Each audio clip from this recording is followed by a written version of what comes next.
오늘 하나님의 말씀은 출애굽기 33장 12절부터 23절 말씀입니다.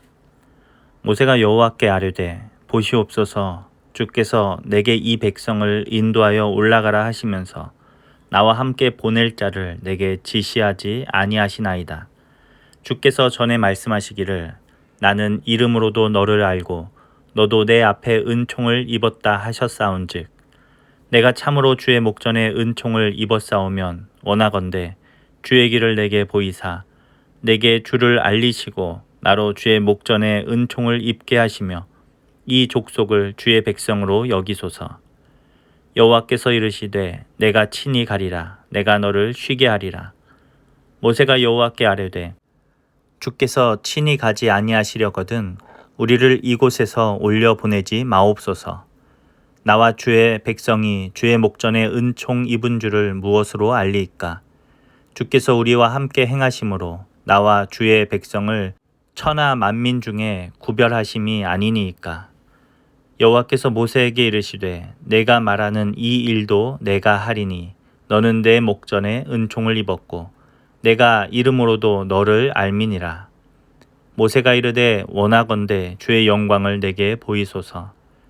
여호와께서 이르시되 내가 내 모든 선한 것을 내 앞으로 지나가게 하고 여호와의 이름을 내 앞에 선포하리라. 나는 은혜 베풀 자에게 은혜를 베풀고 긍휼히 여길 자에게 긍휼을 베푸느니라. 또 이르시되 내가 내 얼굴을 보지 못하리니 나를 보고 살 자가 없음이니라. 여호와께서 또 이르시기를 보라 내 곁에 한 장소가 있으니 너는 그 반석 위에 서라. 내 영광이 지나갈 때 내가 너를 반석 틈에 두고 내가 지나도록 내 손으로 너를 덮었다가 손을 거두리니 내가 내 등을 볼 것이요 얼굴은 보지 못하리라. 아멘. 오늘 하나님 말씀의 제목은 하나님 마음에 합한 기도입니다.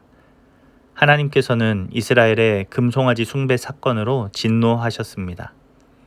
그들은 자신들의 범죄로 말미암아 죽음의 위기를 맞게 된 것입니다.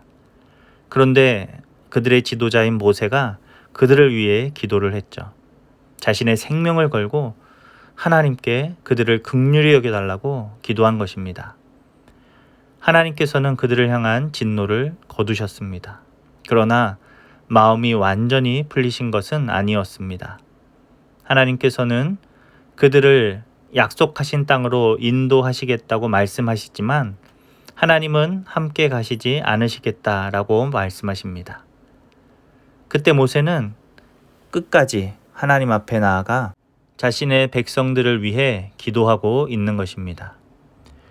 오늘 모세의 기도가 하나님이 하신 그 말씀들과 미묘하게 간극을 벌이고 있는 것을 우리가 보게 됩니다.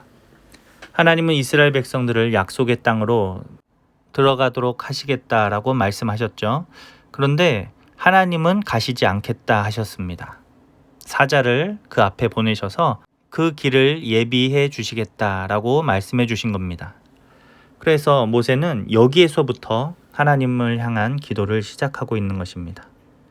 하나님께서 약속의 땅으로 가라고 하셨는데 함께 갈 자를 말씀해 주시지 않으셨다라고 말하면서 기도를 시작하는 겁니다. 사실 모세는 처음부터 하나님이 함께 해 주시기를 바라며 기도하고 있는 것입니다. 그러나 이 기도의 시작 부분에서는 그 하나님의 이름을 언급하지 않고 조심스럽게 기도를 시작하고 있는 것이죠. 그러면서 자신에게 은총을 베푸신 하나님에 대해서 이야기를 합니다. 그리고는 이제 본격적으로 정말로 하나님이 나에게 은총을 베푸신 그것이 맞다면 하나님께서 함께 해달라고 기도하고 있습니다. 그러면서 여기에 마지막으로 한마디를 덧붙이고 있죠. 오늘 13절 마지막쯤에 보면 이 족속을 주의 백성으로 여기소서라고 기도하는 것입니다. 하나님이 계속해서 이스라엘 백성을 향해서 모세의 백성이다라고 말씀을 하셨습니다. 하나님의 그 서운한 마음이 드러나는 구절이죠. 그런데 모세는 그것을 깨닫고 하나님 앞에 이 족속을 주의 백성으로 다시 그렇게 여겨달라라고 기도하는 것입니다. 모세는 자신에게 은총을 베푸신 것이 확실하다면 자신과 함께 해달라고 그렇게 하나님께 요청하면서 또 이 백성 또한 하나님의 백성으로 다시 받아달라고 간구하고 있는 것입니다. 그때 하나님이 모세에게 응답을 하십니다. 14절 말씀에 내가 친히 가리라. 내가 너를 쉬게 하리라. 이렇게 말씀을 하십니다. 그런데 이 하나님의 응답은 모세에게 있어서는 조금 무언가 부족한 말씀입니다.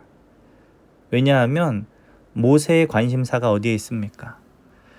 하나님이 나와 함께 하시고 하나님이 나에게 안식을 주시는 것, 이것은 너무나 기쁘고 좋은 것인데 사실 모세의 관심은 내가 아니라 내가 섬기는 그 백성들에게 있었다라는 것이죠. 그래서 하나님의 그 입을 통하여서 하나님이 그 백성들과 함께 하시겠다라는 그 확실한 응답을 듣고 싶었던 것입니다. 그래서 모세는 또다시 하나님 앞에 재차 기도를 하고 있는 것입니다. 주께서 친히 가지 아니하시려거든 우리를 이곳에서 올려보내지 마옵소서라고 기도합니다. 이제는 나에게 은총을 베푸셨다면, 나에게 하나님이 은혜를 주셨다면 이라고 기도하던 모세가 우리를 이라고 기도하면서 자신의 백성을 위해 하나님 앞에 간구함을 이제 본격적으로 드러내고 있습니다. 모세는 자신에게 주신 그 은총을 뛰어넘어서 이제 하나님께서 우리 백성에게 주실 그 은혜를 사모하며 기도하고 있는 것입니다. 하나님은 모세의 기도를 들으시고 그들과 함께 하시겠다 이렇게 약속해 주십니다. 전에 하셨던 그 말씀, 하나님께서 이제 더 이상 그들과 함께 가지 않으시겠다라고 하신 그 말씀을 철회하신 것입니다. 하나님께서는 모세의 기도를 들으시고 다시 그 백성들과 함께 하시겠다라고 약속하여 주신 것입니다. 그리고 이것에 대한 그 증거로 모세에게 하나님의 영광을 보여주십니다. 하나님의 영광을 아무리 모세라 할지라도 다 볼 수 없기 때문에 죄인인 인간이 어떻게 하나님의 그 영광을 다 볼 수 있겠습니까? 그래서 하나님께서 그 능력의 손으로 모세를 덮으시고 하나님의 모든 선한 영광이 모세를 지나가게 하신 후에 나중에 하나님의 등만 보여주시는 그 내용이 오늘 본문에 나오고 있습니다. 오늘 본문을 가만히 읽어보면 모세의 기도가 참 지혜롭고 또 조심스럽다라는 것을 보게 됩니다. 그러나 무엇보다도 오늘 이 기도가 위대한 기도일 수밖에 없는 이유는 무엇이냐면 바로 이 모세의 기도가 하나님의 마음을 아는 기도였기 때문에 그렇습니다. 모세의 기도가 뛰어나서 모세의 기도가 지혜로워서 하나님이 거기에 넘어가신 것이 아니다라는 거죠. 모세가 하나님 마음에 합한 기도를 하였기 때문에 하나님이 그의 기도를 들으시고 응답해 주신 것입니다. 하나님은 여전히 그 백성들을 사랑하고 계신 것입니다. 그들이 진심으로 회개하고 다시 하나님 품에 돌아오기를 원하셨던 것입니다.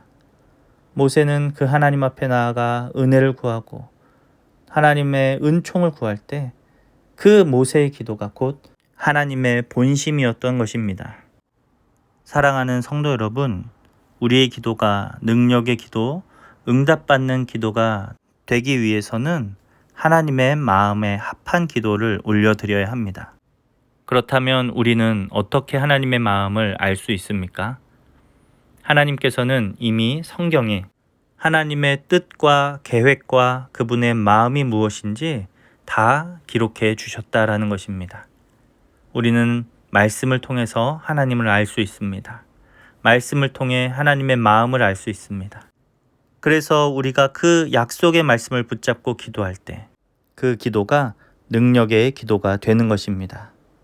사랑하는 성도 여러분, 하나님의 말씀으로 충만하여서 하나님의 뜻대로 기도하는 저와 여러분 될 수 있기를 간절히 바랍니다. 기도하겠습니다. 하나님 아버지, 우리가 하나님의 마음을 알기 원합니다. 이 땅을 살아갈 때 주님의 말씀을 더욱 가까이 하여서 오늘 모세와 같이 하나님의 마음에 합한 기도를 올려드리고 또 하나님이 원하시는 그 삶을 살아가는 주님의 자녀들이 다 되게 하여 주시옵소서. 감사드리며 예수님의 이름으로 기도합니다. 아멘.